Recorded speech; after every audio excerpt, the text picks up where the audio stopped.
Je m'interroge ce jour sur la question de la dégradation des conditions de vie des populations dans ce pays. Le peuple camerounais souffre. Les Camerounais triment.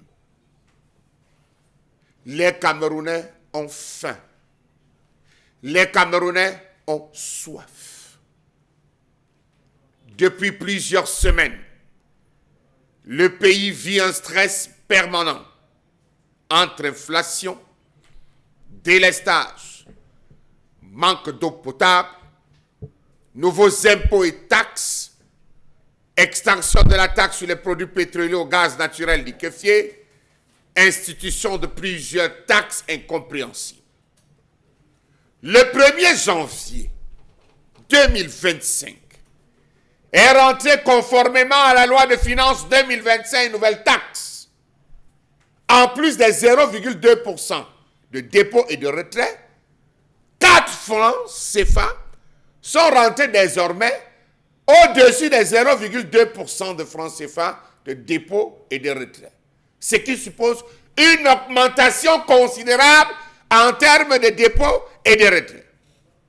Souvenez-vous qu'il y a quelques semaines, on nous envoyait dans tous nos téléphones portables réduction du trait à partir d'aujourd'hui, les frais de retrait ont baissé et les dépôts ont baissé. Vous désormais vous retirez et là on nous donne bam. Les Camerounais ne savent plus à quel sens se vouer. Et là, le 31 décembre, lors de l'adresse du chef de l'État, il nous renseigne que tout va bien. Monsieur le Président, c'est faux. Rien ne va. Rien ne va au Cameroun. Rien ne va au Cameroun. Le panier de la ménagère reste sous le choc de l'inflation. Huile de cuisine, oignons, tomates, poulet, céréales, viande, lait, œufs, légumes ont augmenté sur le marché. Ceux qui nous ramenaient les oignons de l'extrême nord, plus précisément des Yagois, ont connu une inondation sauvage et barbare. Ont-ils reçu un appui de votre part, monsieur le chef de l'État, pour procéder à la relance? Non. Tous les financements qui tournent tout autour du Minadet ont-ils simplement accompagné? Y a-t-il une ligne spéciale qu'on a mis pour accompagner ces gars, histoire de fournir? Passons. Les populations ont du mal à joindre les deux bouts. La vie reste intouchable, comme on le dit dans les rues. Les bassins agricoles du sud-ouest, NUCAM, ne nous fournissent plus rien. On achète tout désormais dans les champs, en direction du Gabon, en direction de la Guinée équatoriale. Selon le récent rapport sur les perspectives économiques régionales en Afrique subsaharienne, publié par le FMI, le Cameroun, en tant que première puissance économique de la CEMAC, devrait afficher le taux d'inflation le plus élevé d'ici la fin 2024, début 2025. Sauf que, dans l'adresse du chef de l'État, il nous a dit que tout est stable. Ah, il parlait de résilience. Merci. Révision à la hausse qui inquiète certains observateurs.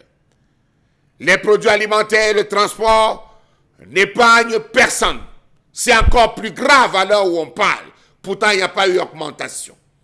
Au niveau national, par exemple, on cite la réduction des subventions sur le prix des hydrocarbures, passé de 263 milliards à 15 milliards de francs CFA.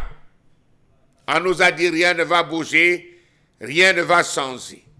Qu'est devenu l'aspect préventif que l'État du Cameroun se doit d'apporter à sa population pour lui éviter la misère et la cherté de la vie? J'oubliais, à côté de vous, vous avez un conseiller particulier, le ministre du Commerce, qui vous rassure, monsieur le chef de l'État, qu'à travers la lutte contre la vie chère, tout est vraiment moins cher. Ah oui, j'oubliais. On vend les cailloux à Yaoundé. J'oubliais. Il y a le marché, la Mirap. J'oubliais. Il y a les hangars de proximité. J'oubliais. Il y a les tontines communautaires. J'oubliais. Il y a les boutiques de proximité. J'oubliais. Il y a les supermarchés où on peut tout obtenir aussi moins cher. Entre-temps, on consomme ce qu'on ne produit pas et on produit ce qu'on ne consomme pas. Monsieur le Président,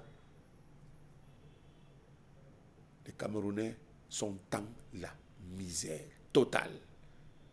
Tandis que le gouvernement que vous avez nommé, dont vous n'avez pas pensé faire un remaniement depuis plusieurs années, à travers des taxes, l'asphyxie à telle enseigne que le peuple n'a qu'une seule chose, se révolter.